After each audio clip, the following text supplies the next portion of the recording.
noches, bienvenidos a un nuevo programa de Giro a la Izquierda. Como todos los miércoles vamos a estar en vivo hasta las 11 de la noche. Te invitamos a que nos acompañes.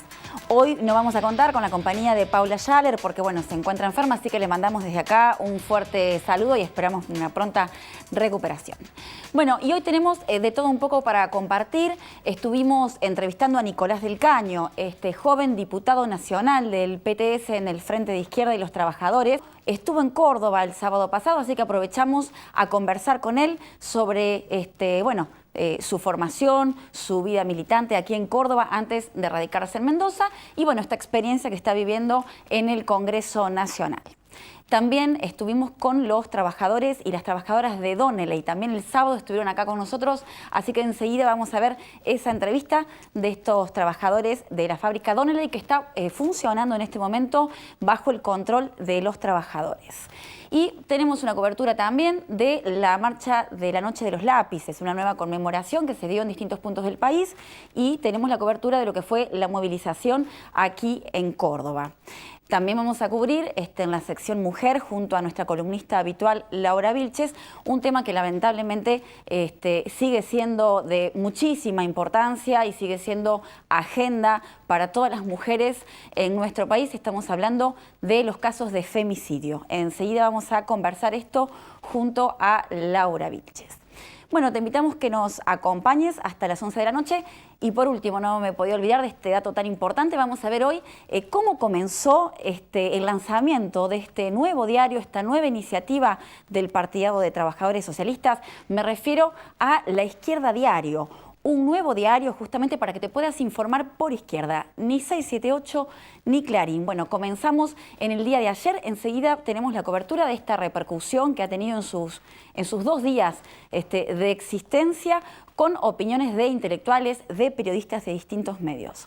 Así que como te decía, te invitamos a que nos acompañes hasta las 11 de la noche. Comencemos ahora con la entrevista que pudimos realizar este sábado aquí en Córdoba, el sábado pasado, con un trabajador y una trabajadora de Donnelley, esta fábrica puesta a funcionar por los trabajadores que siguen el importante ejemplo de los trabajadores ceramistas de Sanón, la fábrica que hace más de 10 años en la provincia de Neuquén funciona bajo gestión de los y las trabajadoras. Veamos el informe. Nosotros viajamos a Córdoba para difundir el conflicto de Donnelley, difundir la gestión obrera que estamos llevando adelante, transmitir la experiencia, ¿no?, que estamos viviendo y para que otros trabajadores puedan entender que a veces cuando uno dice no podemos, bueno, hoy demostrar que desde Donnelley podemos transmitir esta experiencia y podemos decirle si se puede hacer un montón de cosas. O sea, podemos llevar a la fábrica en control obrero, podemos darle la oportunidad a otros trabajadores de decir que ellos también pueden hacer lo que nosotros decimos. Así que bueno, un poco eso, participar con el diputado Nicolás del Caño, con los distintos compañeros que estuvieron en la mesa con nosotros, que la verdad que son experiencias que a nosotros nos enriquece muchísimo. Nos enriquece muchísimo saliendo de la provincia y empezar a difundir más ampliamente que la gestión obrera de Donnelley. Bueno, la Comisión de Mujeres, más allá de que viene desde el 2011, que venimos llevando una política directa hacia la mujer, organizando otros sectores de mujeres, hoy más que nada vinimos a Córdoba a difundir nuestra lucha y a mostrarles a las mujeres que es necesario organizarse, que sí se puede y que hay que salir adelante, que no nos tenemos que quedar encerradas en nuestra casa llorando porque nuestro compañero perdió el trabajo, que es necesario organizarse y salir adelante porque sí se puede. Bueno, con relacionado al Encuentro Nacional de Mujeres, nosotras llevamos nuestra política, que es la de siempre, que es que nos tenemos que organizar, que sí se puede, tenemos que salir adelante, demostrarles a las mujeres que somos el eje central de los trabajadores, que sin la lucha de la mujer el hombre no avanza. Es más, está claro en la historia que las mejores luchas se han ganado y se han llevado adelante gracias a las mujeres. O sea, reivindicar el papel de la mujer y hacerle entender a las mujeres en el Encuentro Nacional que es importantísimo seguir organizándose y pelear por nuestros derechos. Hoy la situación de Donnelley, estamos exigiendo al INAES que nos reconozca como cooperativa. Nosotros, más allá de la cooperativa, nosotros queremos que Donnelley, hoy Madigraf, porque nosotros rebautizamos la gráfica y le pusimos Madigraf, sea la expropiación, exigir al gobierno provincial y nacional la expropiación y la estatización bajo la gestión obrera. Porque nosotros queremos que la planta esté al servicio de la comunidad, esté al servicio de poder imprimir manuales, revistas, está todo para la comunidad, para hacerle llegar a los chicos de pocos recursos. Vamos a pelear por la estatización, vamos a pelear por la estatización bajo gestión obrera, y hoy en día, o sea, el gobierno, el sindicato y todo, nos están poniendo trabas, pero vamos a salir a la calle, vamos a seguir manifestándonos y vamos a exigir que la planta se estatice, y que el Estado se haga cargo de los sueldos y de ayudar a los chicos que no pueden tener sus libros, sus manuales, y nosotros estamos en todas las condiciones para poder hacerlo. Yo creo que Sanón es un gran ejemplo, sobre todo la organización que tuvo la Comisión de Mujeres de Sanón. Es más, cuando esta Comisión de Mujeres se empezó a organizar gracias a dos compañeras del PTS y a Pani Rosa, el primer ejemplo que nos dieron fue Sanón. La Comisión de Mujeres que se había organizado en Sanón, cómo las mujeres iban y divulgaban su lucha y comentaban su lucha en los barrios. Y el ejemplo ese lo estamos usando nosotras. Es más, hoy salimos a los barrios, difundimos nuestro fondo de lucha, la juntada de alimentos. Es un gran ejemplo, Sanón es un gran ejemplo.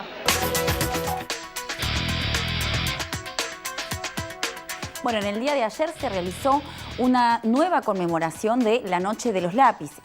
Se conmemoró en distintos puntos del país con movilizaciones y en Córdoba también se realizó una movilización donde queda demostrado que los lápices, siguen escribiendo. Enseguida vamos a escuchar el testimonio de los jóvenes que ayer lo protagonizaron. Justamente, tenemos que decirlo, en un día más se cumplen 8 años de la desaparición de Jorge Julio López. Desaparecido 3 veces. Desaparecido en la dictadura, desaparecido en la democracia y desaparecido de los medios de comunicación. Veamos lo que nos dijeron los jóvenes aquí en Córdoba.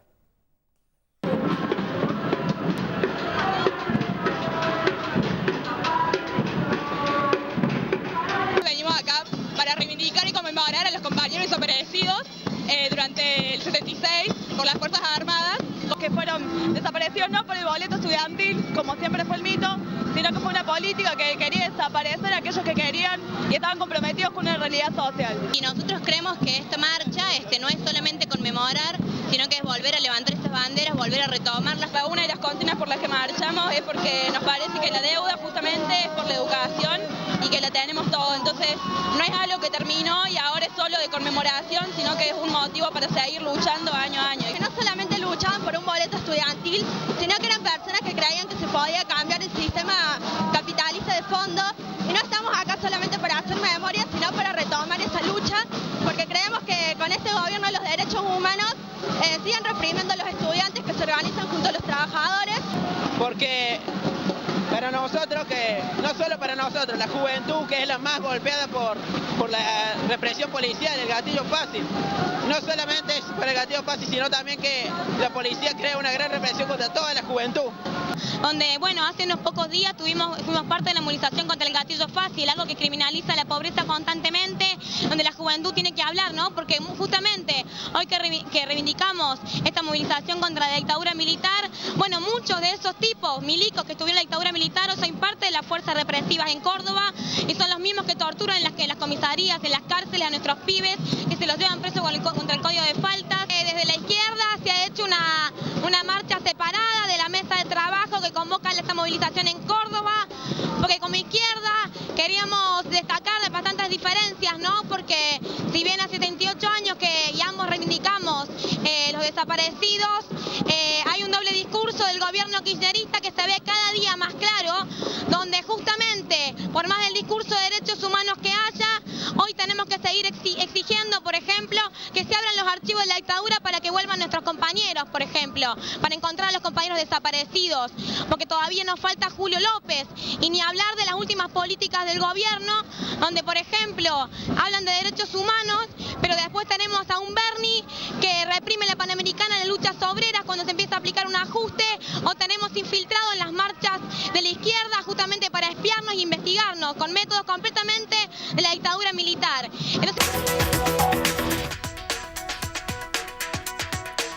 Bueno, nos preguntamos si esta será la emergencia juvenil de la que habla el señor gobernador José Manuel de la Sota.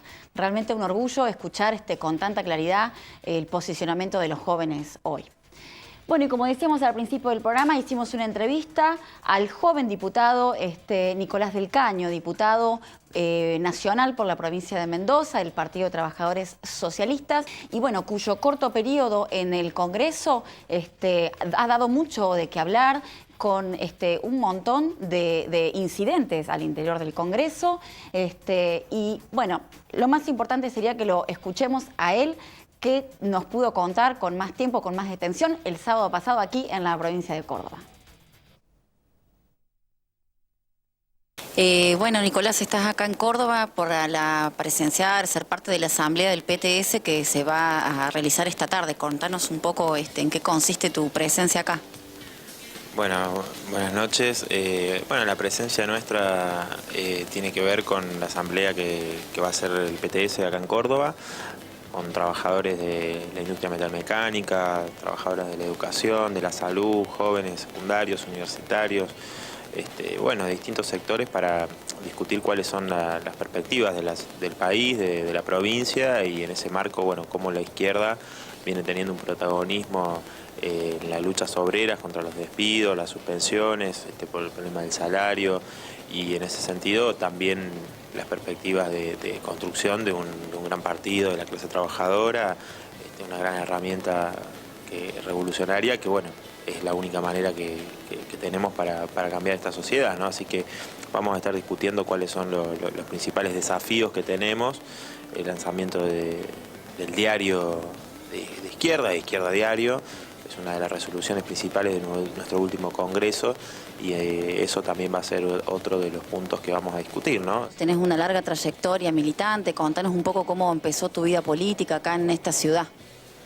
Bueno, yo empecé muy joven, a los 14 años, a hacer política en el centro de estudiantes, en la escuela Manuel Belgrano, donde en ese momento me acuerdo que empezamos juntando firmas contra el Código de Faltas, ¿no? Que, bueno, hoy todavía es una de las principales herramientas que utilizan contra la juventud. Después presentamos listas en el centro de estudiantes. Bueno, después me cambié de colegio, fui al de Anfunes, y bueno, en el de Anfu también seguimos la actividad en el centro de estudiantes. Ya, bueno, yo empecé a militar en el PTS a los 14 años, así que, bueno, y también teníamos participación en todo lo que eran los conflictos obreros de aquella época, ¿no? Tanto cuando fue la gran lucha de Fiat en el año 96, cuando se da el convenio Fiat-Mata, donde los trabajadores de la ex-Cormec pasan a ganar de 4.80 a la hora a 2.40 directamente, una rebaja salarial a la mitad, que, bueno, genera una rebelión obrera muy grande, un conflicto que dura 6-7 meses. Los distintos momentos en los que se intenta privatizar EPEC, y existe un gran movimiento no solamente de los propios trabajadores de Luz y Fuerza, sino de distintos sectores de la juventud y el movimiento estudiantil, luchando contra la privatización que se logró impedir, la gran huelga de la cervecería Córdoba, bueno, en fin, siempre desde la escuela hacíamos actividades solidarias y participamos en estos conflictos, ¿no? Hace menos de un año que estás en el Congreso, y bueno, conocemos diputados que, no sé, hace años que están en sus bancas y nadie les conoce las caras, y bueno, a menos de un año, bueno, en las redes sociales, en los medios de comunicación se ve permanentemente tu presencia al lado de las luchas y bueno, con una intensa vida política. Contanos un poco cómo se vive esto en el Parlamento. Bueno, nosotros que cuando asumimos planteamos ya en la campaña electoral, y lo había hecho nuestro compañero Raúl Godoy en Neuquén como diputado, de cobrar lo mismo que una maestra, y que el resto de la dieta, ¿no?, vaya a fondos de lucha, a distintos sectores que dan peleas socioambientales, peleas por los derechos de la mujer, ¿no? Entonces, eso ha sido hasta ahora, ¿no?, el aporte a todos los fondos de lucha y de huelga a los conflictos obreros y distintos sectores. Entonces uno entra a la Cámara de Diputados y ve no solo algunos que no tengo ni idea ni quiénes son, sino otros que sí tenemos conocimiento de quiénes son y que han sido de los principales, el elenco, parte del principal elenco político, ¿no?, de los distintos partidos de la casta política que durante todos estos años ha llevado adelante planes económicos y demás contra el pueblo trabajador. Que, perdón, como hemos visto, se horrorizan de pensar de ganar lo mismo que un trabajador. No, ni hablar, ¿no? O sea, allá en Mendoza nosotros obtuvimos el 15% de los votos, logramos una representación en la Cámara de Diputados, de senador, en Consejo Deliberante, y cuando hemos planteado este proyecto directamente se niegan a discutirlo, ¿no? Y en el Congreso tampoco lo quieren poner en discusión. La mayoría directamente, o sea, lo que discuten, como por ejemplo sucede ahora con el tema de la industria automotriz, es cómo beneficiar a las patronales, ¿no? La discusión no es cómo prohibimos los despidos, las suspensiones, sino que dicen, bueno, lo beneficiemos un poquito más, un poquito menos. Inclusive ahora el gobierno hace una denuncia del chantaje de las patronales automotrices cuando ha sido los propios trabajadores, en particular en Lear, que pusieron el tapete de la discusión, ¿no? Es decir, ellos fueron echados 250 trabajadores, la misma comisión interna en su momento, porque una comisión interna que se negaba a aceptar convenios flexibilizadores, ¿no? Entonces, bueno, todo esto que la presidenta no lo reconoce, obviamente, que han sido los trabajadores de Lear, pero realmente ahora que sale a decir que se encanutan los autos, que aumentan la productividad, los días que no están suspendidos los trabajadores, y bueno, esto ya lo venían planteando, ¿no?, los compañeros. Ahora, también ha sido muy fuerte la denuncia a la política represiva del gobierno, tanto como, recuerdo cuando se interpeló hasta el jefe de gabinete para saber cuántos gendarmes, cuántos policías venían de la época de la dictadura, la denuncia del Proyecto X, bueno, ahora todo el escándalo que implicó con Berni, con Galeano, con Torales, bueno, creo que generó un clima bastante hostil. ¿Qué nos puedes decir de esto? Sí, creo que la política represiva, el giro a la derecha, claro, del gobierno, ¿no? Lo escuchamos. Así empezó nuestra labor parlamentaria el 1 de marzo, en lo que hace estar en el recinto, ¿no? Si escuchamos a la presidenta hablar de su conversación con Macri, yo me acuerdo que dijo, sí, el otro día hablamos con el ingeniero con respecto a lo de Lugano, en ese momento se había producido la toma de Lugano, y convenimos con Macri, y después convenimos con Berni en que si los jueces actuaran como se debe, esto no sucedería, es decir, previo a pedir la ley antipiquetes y antimanifestación, que nombró en ese momento, vi las banderas del PCT, dijo del PTS, se confundió, dijo las banderas del PCT, pero hacía alusión a las protestas que habíamos hecho el 27 de febrero contra la condena a perpetua a los petroleros de las Heras. Bueno, así empezó, digamos, la inauguración de las sesiones legislativas en el Congreso, ¿no? Con ese discurso pidiendo desalojo, bueno, pidiendo cercenar la protesta social. Y lo vimos a Berni, bueno, todos estos meses, no solo que lo que hace la militarización de los conflictos obreros, como se ve, la propia ministra de Seguridad reconoció el otro día 12.000 gendarmes por mes custodiando el conflicto de Lear en la Panamericana, lo que sucedió con el gendarme Carancho. Ese día yo estaba ahí y bueno, decían, se tiró, si no hubiesen estado esas cámaras tendrían la impunidad con la que esta gente actúa, ¿no?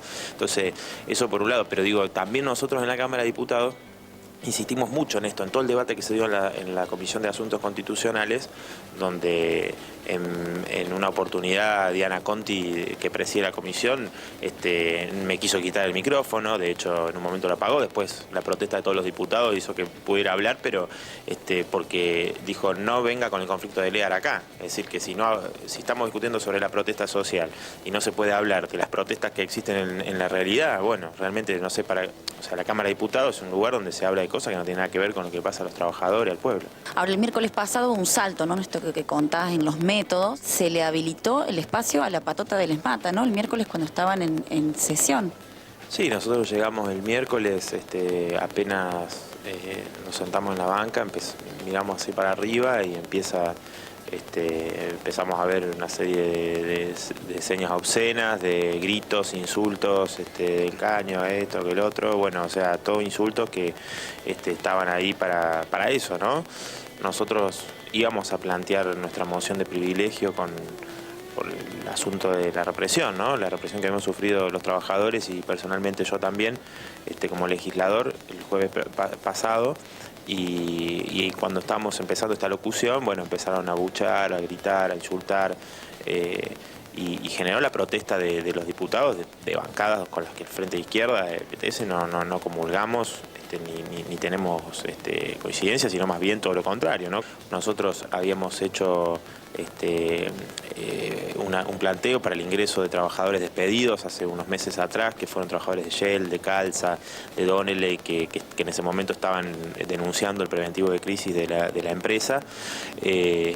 Y por poner simplemente en un cartel que eran trabajadores, para que los diputados supieran quiénes eran, porque para eso fueron, ¿no? Para mostrarle a los supuestos representantes del pueblo la situación que está padeciendo los trabajadores. Fueron desalojados a pedido de Julián Domínguez, por poner un cartel, digamos. O sea, bueno, realmente esa es la impunidad con la que actúan, y es el sindicato modelo, ¿no? El ESMATA es el sindicato modelo del kirchnerismo, un gobierno que se hizo nacional y popular, y todo ese discurso que después, justamente, ¿no? O sea, vemos que su modelo es un sindicato que plantea, por ejemplo, fuera zurdos. Hoy el kirchnerismo ni siquiera está en lo que en su momento llegó a tener como discurso, ¿no? O sea, ahora directamente fuera zurdos es con solicitadas millonarias para atacar a las comisiones internas que no responden a ESMATA, en vez de tomar alguna medida de fuerza, ¿no? O sea, ante los despidos, las suspensiones, no vemos que ESMATA haga absolutamente nada, sino que, bueno, son las comisiones internas donde está la izquierda y compañeros independientes que no quieren aceptar estas condiciones, las patronales que se llevaron millones y millones durante todos estos años, y ahora descargan la crisis sobre la espalda de los trabajadores. Creo que esta situación que vivimos el otro día, los compañeros de LEAR lo viven cotidianamente con el hostigamiento del ESMATA dentro de la planta, ¿no? Porque después de los 12 fallos judiciales, la lucha que se viene dando, la patronal tuvo que dejar ingresar a los trabajadores que son los delegados. Ahora, no como dicen los fallos judiciales en su lugar de trabajo, sino que en un momento estuvieron confinados en una jaula, ahora el otro día tuvieron también el hostigamiento de la patota, golpes, etcétera. Entonces, realmente nosotros creemos que esta lucha testigo tiene que triunfar, y bueno, vamos a seguir acompañando a los trabajadores en ese sentido, ¿no? Ese día después, el día miércoles, después se votó la llamada ley de pago soberano, ¿no? Que nosotros planteamos que en realidad es una soberana entrega, donde la única bancada que no apoyó el pago de los buitres fue el Frente de Izquierda, porque la oposición directamente, algunos decían abiertamente que hay que cumplir el fallo de Griesa y pagarle todo lo que quieren los buitres. Otros planteaban que había que cumplir con la justicia, pero que los buitres son malos. Bueno, o sea, directamente en los hechos plantean lo mismo. El gobierno dice, vamos a pagarle a los buitres. En principio le pagarían menos, ¿no? Unos 400 millones. Sin embargo, si tenemos en cuenta lo que se le terminó pagando a los bonistas del canje, muchos de ellos terminaron cobrando todo, sin las quitas, por los bonos de crecimiento, ¿no? Es decir, que hay que ver cuánto le termina pagando. El kirchnerismo también puede terminar pagándole todo a los buitres, ¿no? Eso habrá que ver, porque hasta ahora han sido orgullosos pagadores seriales. 200.000 millones de dólares pagaron durante estos 11 años. Nosotros siempre sostuvimos el no pago de la deuda externa, hemos planteado la necesidad de una consulta popular, un referéndum vinculante para que sea el pueblo el que decida, porque no solamente se hipoteca, se está perjudicando a las generaciones actuales, sino que se hipoteca el futuro de las generaciones del pueblo trabajador, ¿no?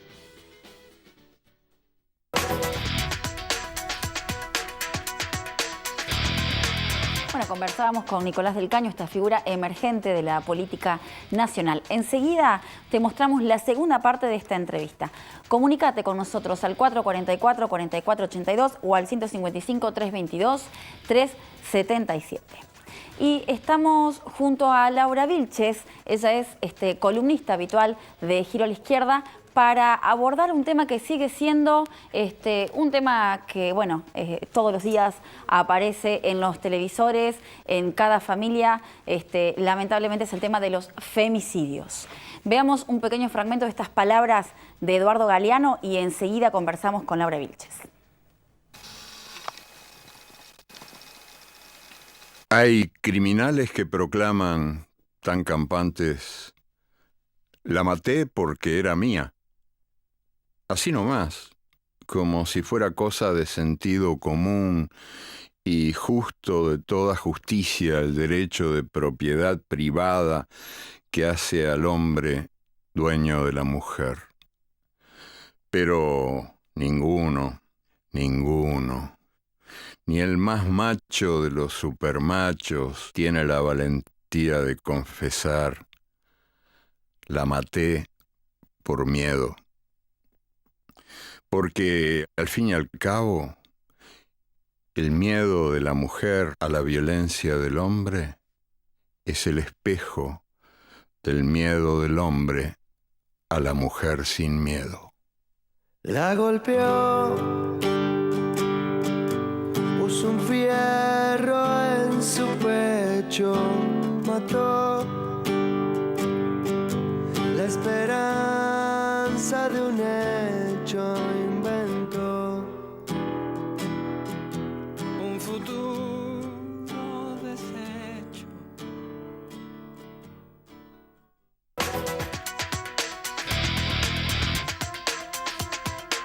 Bueno, hermosas palabras de Galeano, que justamente en esta campaña, junto al grupo No Te Va a Gustar, en contra de los femicidios.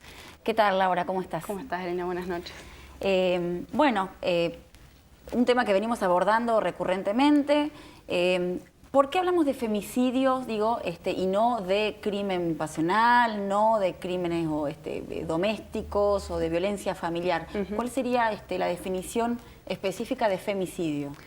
Bueno, un poco retomando las palabras de Galeano, tiene que ver con esto, con que se intenta visibilizar y darle nombre a un tipo específico de violencia que se ejerce contra las mujeres, que va direccionada hacia las mujeres en la mayoría de los casos por hombres, lamentablemente en la mayoría de los casos por hombres del entorno familiar, y es un nombre específico que fue acuñado hace ya varias décadas y que se toma para hablar de un tipo de homicidio direccionado específicamente hacia las mujeres por el solo hecho de serlo. Perdón, o sea que si habláramos de violencia de género podría ser indistinto, digamos. Sí, violencia de género es un término que más abarcativo que la violencia contra las mujeres. El término violencia contra las mujeres implica y destaca la direccionalidad de esa violencia. Si habláramos de violencia de género es más en general. ¿Por qué? Porque ahí se retoma un concepto que es el de género y de la construcción de las identidades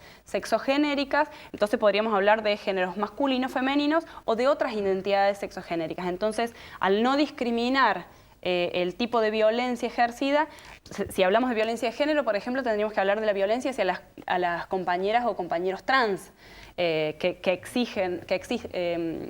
manifiestan su identidad sexogenérica de otro modo, así como también hacia lesbianas, gays, etc. O sea, es un concepto más abarcativo. Violencia hacia las mujeres indica esta direccionalidad de la violencia y que, como tomaba bien Galeano, implica la noción y la percepción y la construcción de que la mujer es un objeto de posesión.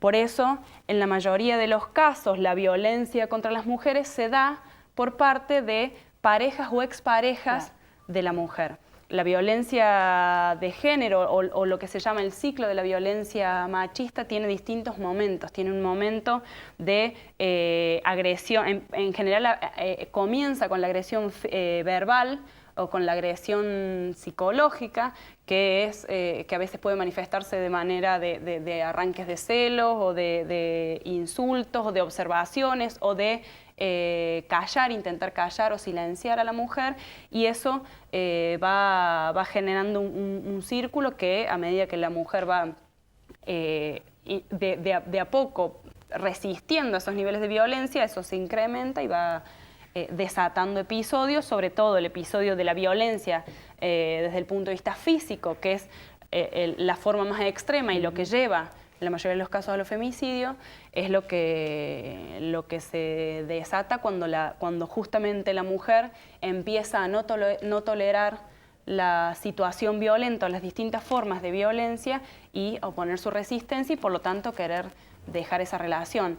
Hay una investigadora, una intelectual llamada Dora Barrancos que plantea un concepto interesante para pensar, digo, más allá de lo que uno pueda acordar o no, que ella dice que no es que han aumentado los casos de violencia, es decir, la cantidad de violencia, sino que lo que ha aumentado es la autovaloración de las mujeres para impedir y para limitar esa violencia, lo que lleva a su vez que en una sociedad machista donde a las mujeres y a los hombres se nos educa que las mujeres somos un objeto de posesión, que debemos ser cuidadas, que los celos corresponden. Es interesante, en el caso de los adolescentes, por ejemplo, hay estudios que indican que la percepción de las jóvenes adolescentes ante los arranques de celo o de escenas de celo de sus novios, dicen y perciben que es por protección y que es porque las están tratando de cuidar, porque las están tratando de proteger. Digo, entonces hay toda una construcción social que indica que las mujeres debemos ser objeto de cuidado, de protección y de posesión también. La mujer ubicada en ese lugar y para satisfacer los deseos del hombre. Entonces cuando la mujer se empieza a no soportar esas situaciones y se opone, es donde aparece el mayor riesgo de la violencia física. Ahora hablamos de una problemática que en nuestro país estamos hablando de una mujer asesinada cada 30 horas. Sí, las cifras son alarmantes y nosotros decimos que el femicidio es el último eslabón de una cadena de violencias. Esa cadena de violencia se compone justamente de la violencia psicológica, como decimos, que es el insulto, el silenciamiento, el menosprecio de la opinión de la mujer, o el menosprecio para considerarla apta para determinadas tareas, los dichos que nosotros escuchamos cotidianamente, por ejemplo, cuando una mujer maneja, de anda a lavar los platos, ándate a tu casa y ese tipo de cosas, es un nivel de violencia psicológica que mina la autoestima de la mujer y su autopercepción valorada positivamente. La violencia sexual, que es los ataques que implican una vulneración del derecho de la mujer a decidir cuándo tener o no una relación sexual, a ejercer el derecho a su propio cuerpo. La violencia económico-patrimonial, que aparece cuando el hombre limita, ya sea padre, hermano, pareja, limita el acceso de la mujer a determinados bienes, a veces eso no sale a la luz, pero el control del salario, el hombre que le dice no, te lo cuido yo, que vos te lo gastas todo, no sabes manejarlo. Hay una violencia económica ahí, así como también la violencia que se ejerce cuando las mujeres cobramos menor salario por igual tarea que los hombres, o en el hecho de nuestro país, por ejemplo, que el 60% de las mujeres trabajamos en negro. Entonces, eso y después la violencia simbólica que veíamos. Perdón, y la doble jornada. La doble jornada mujeres, como la laboral. naturalización de que hay mujer y hombre trabajan en la calle, cuando vuelven a la casa la mujer se encarga de los hijos, de la ropa, de la comida. Exactamente, y la violencia simbólica, que es la que se ejerce a través de la imposición de estereotipos culturales y sociales, es decir, de roles, qué tiene que hacer la mujer, cómo se debe comportar, cómo se debe vestir, y cómo se limitan un poco lo que abordábamos en el programa también, de la cosificación de la mujer, las publicidades destinadas a que la mujer cumpla de tal o cual forma su cuerpo, los problemas de salud que acarrea, ¿no? Como la anorexia, la bulimia. Sí, exactamente. Entonces, esas formas de violencia se ejercen cotidianamente y están ligadas, es lo que se llama una violencia estructural, porque es inherente a cómo funciona este sistema y lo reproducen los medios de comunicación, lo reproducen las instituciones escolares, lo reproducen la institución familiar, etcétera. Y desde ese punto de vista, las múltiples opresiones que se ejercen a través de esto y con los hombres como portadores también de esos valores, es lo que desemboca en la mayoría de los casos en la violencia física, que ya es el ejercicio del daño y la causa más brutal, que es el asesinato de la mujer por el solo hecho de serlo. En el caso de la Argentina, las cifras son alarmantes a nivel mundial. De hecho, se la considera una pandemia, porque es un problema global, los casos en todo el mundo, bueno, ni hablar de los crímenes de guerra, en situaciones de guerra, los ataques sexuales, los asesinatos a las mujeres, así como las violaciones a sus... las ablaciones de clítoris, bueno, cosas realmente aberrantes, mutilaciones, y que en la Argentina se cobra la vida de una mujer cada 30 horas. Veamos algunas cifras, ¿sí? Bueno. Y enseguida seguimos conversando.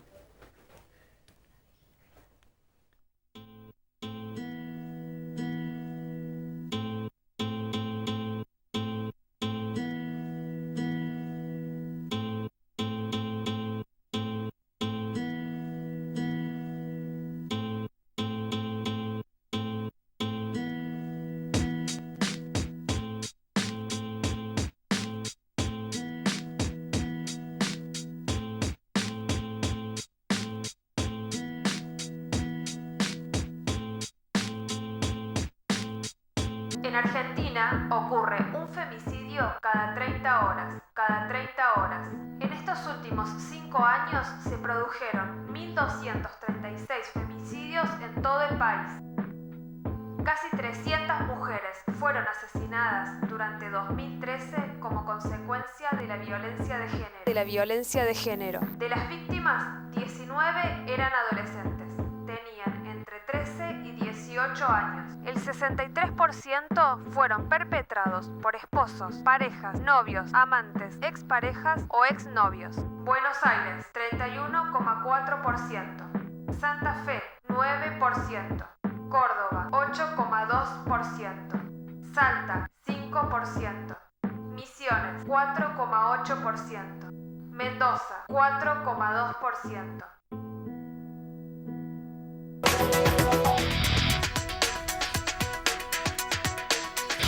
Bueno, veíamos algunas de las cifras solamente en nuestro país. Ahora, el tema del aborto, la ilegalidad del aborto también es una forma de violencia. Hacia las mujeres. Sí, categóricamente, porque es la imposibilidad, el aborto ilegal en la Argentina es la imposibilidad de las mujeres de decidir sobre nuestro propio cuerpo, por lo tanto podemos decir que hay una forma de violencia sexual. ¿Por qué? Porque la mujer no puede disponer de su libertad a decidir, pero sobre todo también porque el aborto clandestino lo que significa es que más de 300 mujeres mueren al año por las consecuencias de estos abortos clandestinos. E implica a su vez un gran negocio ilegal con quienes practican los abortos. Entonces, desde ya que el aborto es una de las formas en las que se expresa la aniquilación, en última instancia, de las mujeres pobres, esencialmente, y trabajadoras, que son aquellas que no pueden acceder a pagar un aborto en condiciones clandestinas. Pero yo, para retomar, porque ahí esos datos que son los que publica en el informe de 2013 la Asociación Civil Casa del Encuentro, hay que actualizarlos lamentablemente. ¿Por qué? Porque decimos hay una víctima cada 30 horas. Desde esos números encontramos, tuvimos después, por ejemplo, en Córdoba, el asesinato de Silvana Córdoba. Tuvimos el asesinato de Serena, que era una joven chilena que había venido a estudiar, que fue en el Gran Buenos Aires, había venido a estudiar, estaba de intercambio y fue asesinada a puñaladas. Tenemos el caso de la jovencita, que no me acuerdo ahora, de 7 años, asesinada por la pareja de la madre. En este caso no iba direccionada hacia la mujer, sino a los niños, que ese es otro elemento importante, porque el femicidio no implica solamente a la mujer, sino que muchas veces en el intento de dañar a la mujer aparece el daño hacia los hijos, familiares o afectos de la mujer, en este caso víctima de la violencia, y es lo que se conoce con el nombre de femicidio vinculado. Y sobre todo tenemos el caso de las dos mujeres salteñas, que bueno, si recuerdan, está el famoso, tristemente famoso caso de las dos turistas francesas hace un par de años, y ahora en las últimas 2 semanas tuvimos 2 casos de femicidio en Salta, que lleva a decretar la ley de emergencia por violencia de género en esa provincia. Pero esa ley, discúlpame, en Buenos Aires ya se implementó también. Sí, exactamente, sí. En este caso Salta, esta ley establece que se declara la ley de emergencia de género durante 2 años. En Salta, desde 2008, hubo más de 80 femicidios.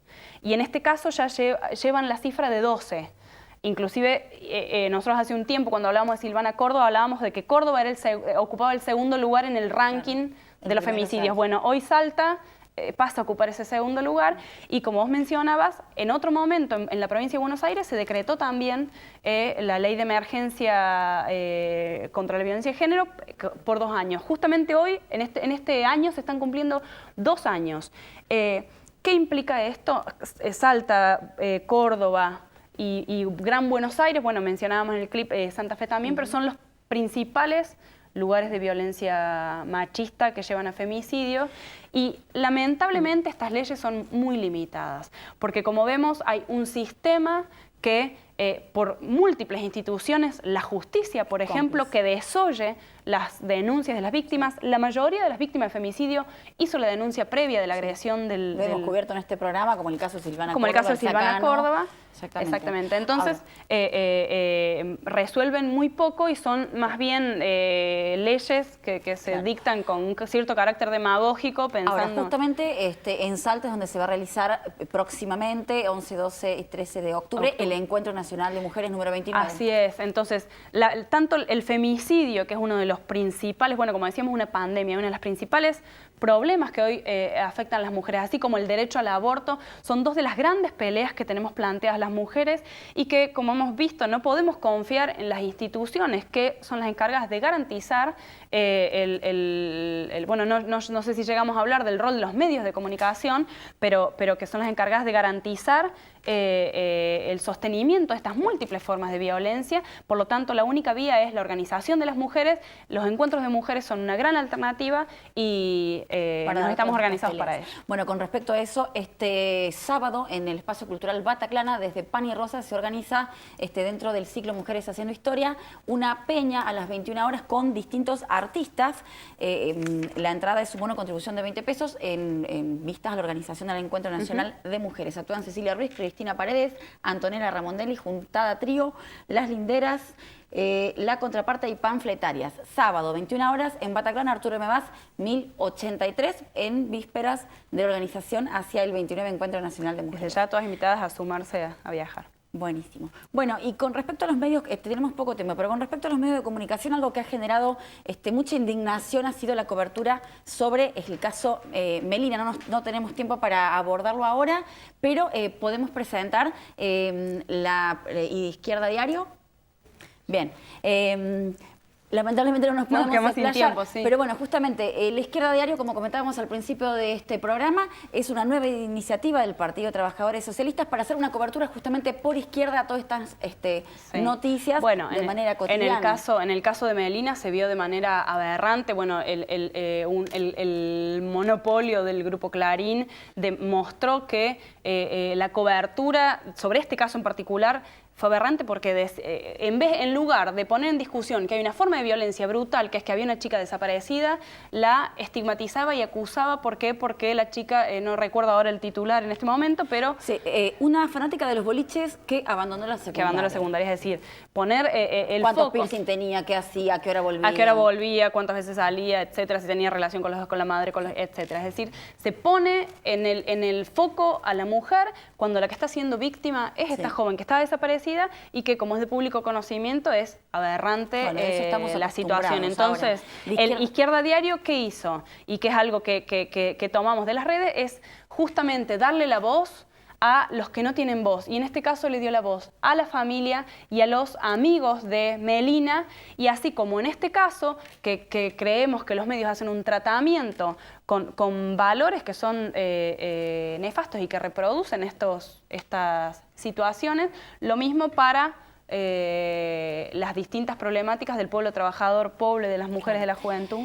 Bien, bueno, este Izquierda Diario empezó en el día de ayer, hoy es la segunda edición. Veamos rápidamente la opinión de intelectuales y periodistas con respecto al lanzamiento de la Izquierda Diario.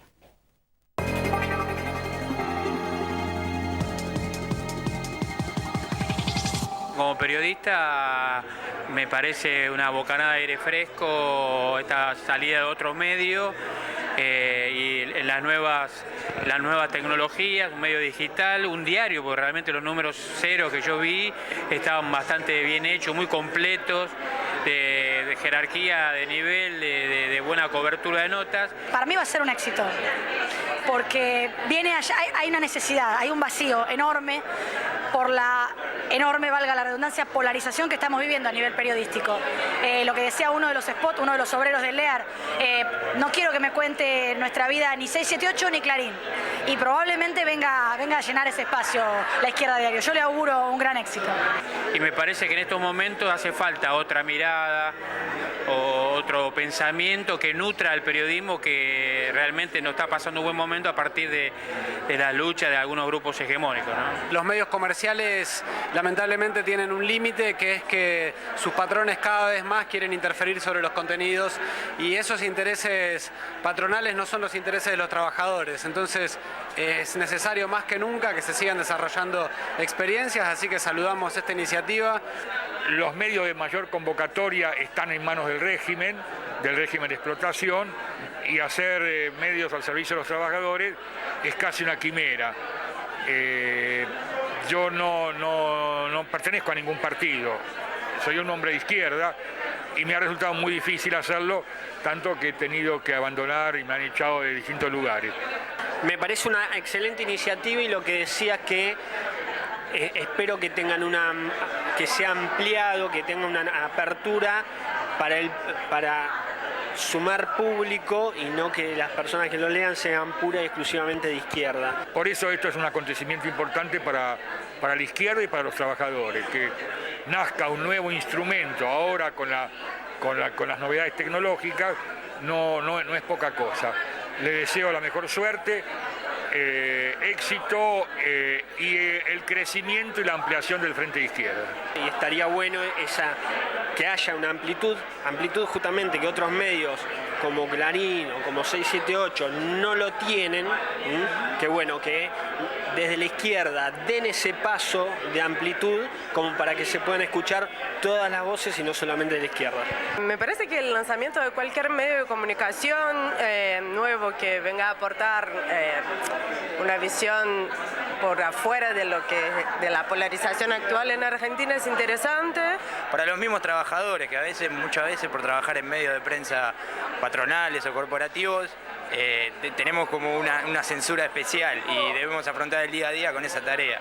Entonces, desde nuestro lugar, una iniciativa de este tipo siempre es bien recibida y apoyada. Me gusta mucho que tenga una sesión de géneros y sexualidades. Me parece que a la izquierda se debe este debate en general, y lo vi muy bien representado ahí. Y me gusta también que tenga un destaque especial para la sesión internacional. Creo que se hace poco o malo periodismo del mundo en Argentina y lo que vi ahí me sorprendió. Y lo espero con emoción en primera instancia. Me parece que es una oportunidad bárbara para todos los trabajadores que esperamos escuchar una voz distinta a lo que es el periodismo hegemónico. La verdad que es una muy buena noticia la aparición del periódico, estamos muy contentos y no tiene nada que ver con que nos hayan ofrecido la posibilidad de una columna semanal que va a tener Correpi los días miércoles con una extensión interesante que nos va a permitir llegar a una enorme cantidad de público al que con nuestros medios propios no llegamos. Me parece que realmente además también hay que reconocer que es un esfuerzo muy grande de toda la gente que va a llevar adelante un medio nacional. Un día antes de salir ya tiene una estructura nacional realmente y no todos los diarios nacionales tienen una estructura nacional, así que esperamos que poder leerlo diariamente. Me parece que la iniciativa es muy importante, por un lado para darle voz a un montón de sectores de la juventud, de la clase trabajadora, de todos los sectores explotados, oprimidos, que bueno, no tienen espacio en los medios tanto de la corpo de Clarín como en la corpo del gobierno, y me parece que va a ser una iniciativa que ya es esperada por enormes sectores con mucho entusiasmo y mucha expectativa, porque es un lugar donde van a tener voz y no lo tienen hasta ahora, así que me parece que es muy importante, y además retomar las principales tradiciones del movimiento obrero revolucionario con un diario, en este caso digital, me parece que va a ser muy importante, así que creo que el crecimiento que viene teniendo la izquierda entre los trabajadores, en la juventud, inclusive cómo lo reflejamos nosotros, tratamos de hacerlo en el Congreso, en la legislatura de distintas provincias, creo que también se necesitaba un medio masivo que lo pueda expresar, ¿no?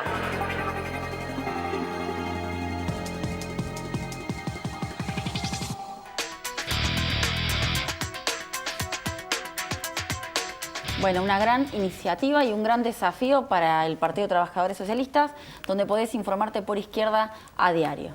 Sí. No, y llega un momento, para decir unas últimas palabras, que llega en un momento en donde todo el mundo discute la transición hacia 2015 y cuál va a ser el cierre de este ciclo, y lo que vemos es, como mencionaban, la emergencia de la clase trabajadora, de la juventud, junto a una representación política que hay que apostar a desarrollar, y sobre todo porque vemos que tanto los medios de la oposición como del oficialismo muchas veces distorsionan y los trabajadores tienen que tener voz. El objetivo de esta empresa es esa, esperemos que sea con augurios, están invitados a colaborar también todos aquellos que lo deseen y que se identifiquen con el medio, y felicitamos a todos los compañeros y compañeras que han hecho posible este lanzamiento, que ha sido un trabajo realmente inmenso y muy arduo. Así es, seguiremos cubriendo. Bueno, Laura, muchas gracias por acompañarnos.